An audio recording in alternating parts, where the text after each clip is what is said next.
como é que vocês estão? Estão aproveitando as remotas? Eu sei que é difícil, né? Às vezes a gente dá uma atrasada, a gente vai fazer uma coisa e acaba fazendo outra, mas é isso aí.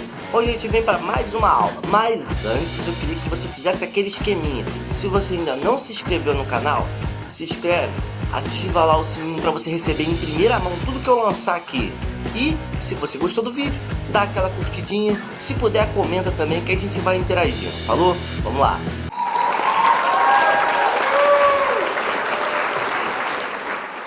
Meus queridos amigos brasileiros, nós fazemos parte de uma nação que é considerada uma nação cristã. Por quê? Porque a maioria das pessoas aqui confessa a fé pelo cristianismo. Sendo o cristianismo aqui duas vertentes principais, que é o catolicismo e o protestantismo. Muita gente diz, os evangélicos para lá, os evangélicos para cá. Na verdade, tanto os católicos quanto os protestantes são evangélicos, porque o que é ser evangélico? Na verdade, é você expor a novidade de Jesus, as boas novas. Isso é o evangelho. E tanto os católicos quanto os protestantes fazem isso.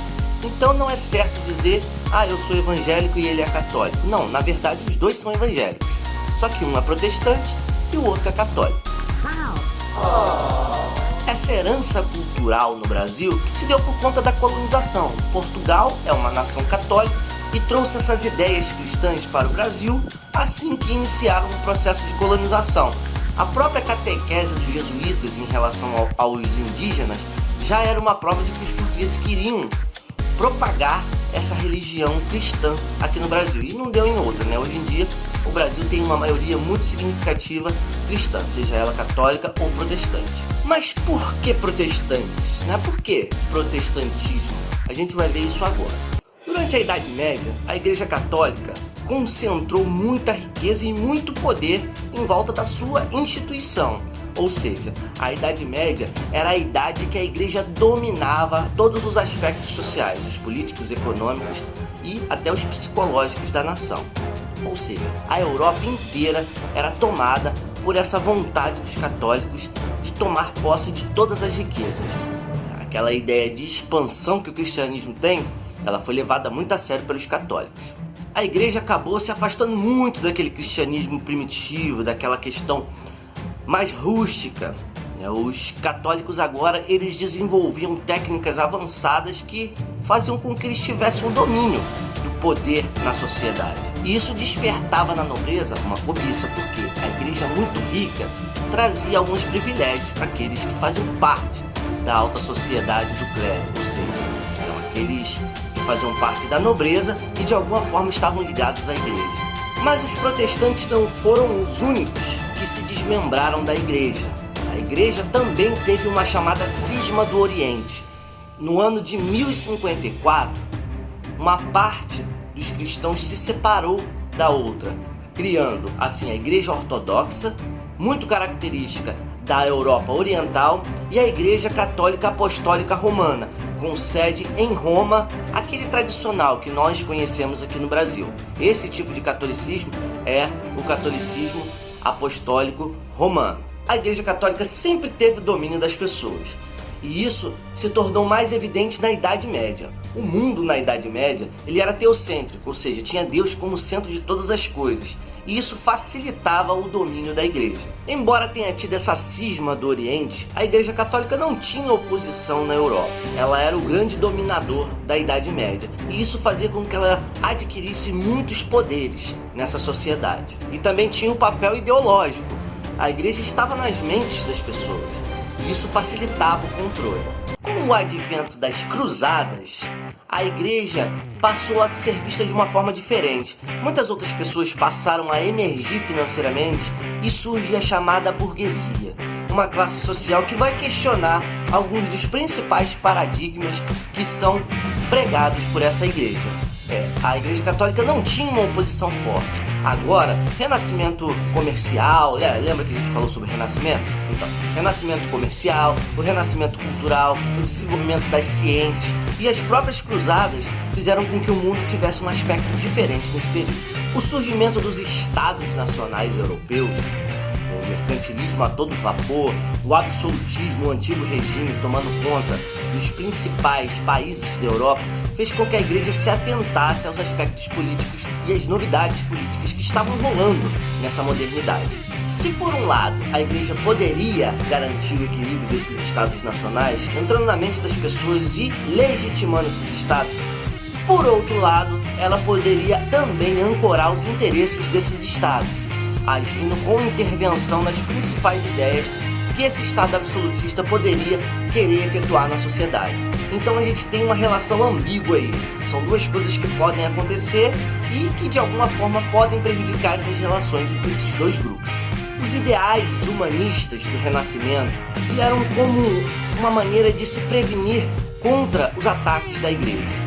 E esses ideais humanistas valorizavam o homem e colocavam o teocentrismo como uma questão secundária, não tão importante quanto a valorização do próprio ser. O poder do Papa ultrapassava os limites dos estados, fazendo com que ele tivesse mais poder do que os próprios governantes dos estados. E isso era um incômodo. A burguesia era um grupo importante, formada pela alta sociedade, grandes banqueiros, grandes comerciantes que ultrapassavam os limites do mundo para poder levar o seu produto e trazer produtos de outras regiões. Então esse pessoal começou a ficar muito incomodado com o poder da igreja. Até porque a igreja criticava o uso do lucro como principal motor de desenvolvimento dessa economia, e esses lucros altos que esses burgueses tinham eram diretamente atacados por essa igreja. Era a chamada usura. A igreja abominava a usura e esse era um outro problema enfrentado por esses burgueses. Olha só, quanta coisa. A Idade Média acabou contribuindo para a igreja. Por quê? A falta de conhecimento, as vastas doenças como, por exemplo, a peste negra, contribuíram para que as pessoas ficassem enclausuradas nessas ideias primitivas. Ou seja, a igreja dominava a parte psicológica, como eu já disse, e os problemas humanos, os problemas sociais, ainda assolavam essa população a ponto delas não se desvencilharem da igreja na fé de que essas ideias sobrenaturais pudessem de alguma forma resolver os problemas terrenos.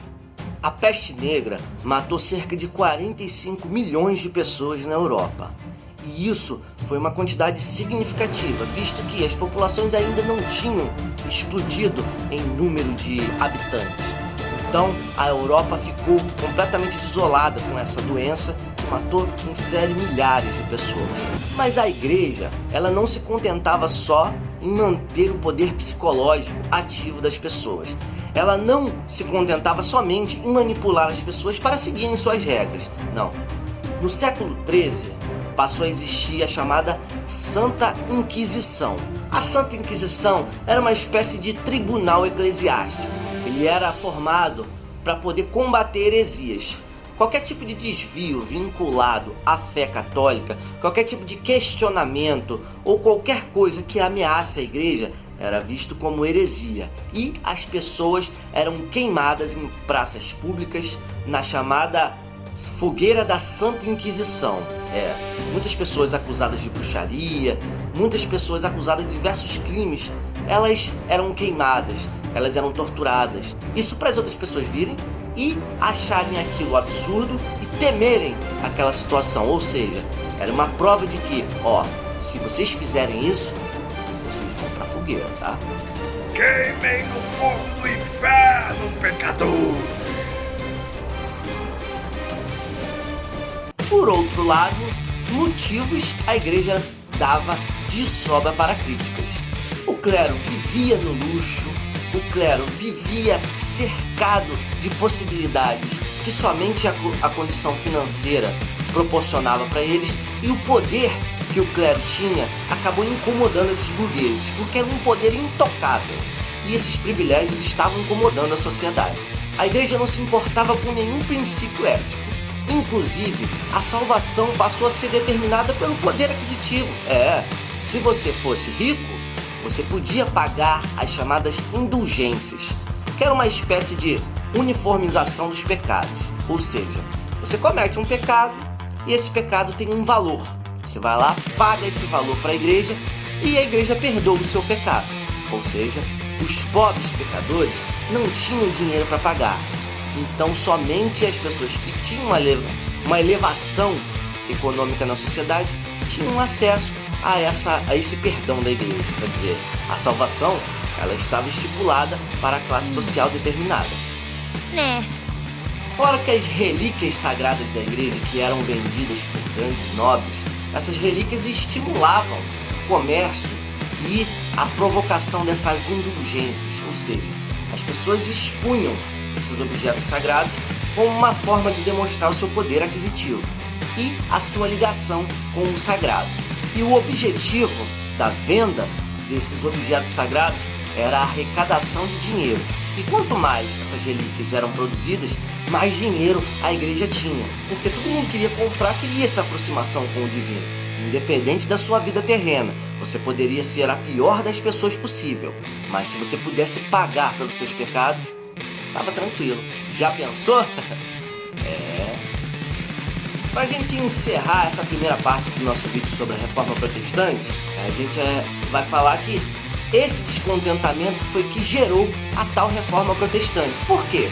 Diversos bispos, diversas pessoas da própria igreja começaram a se descontentar com essa maneira da igreja de levar a fé católica.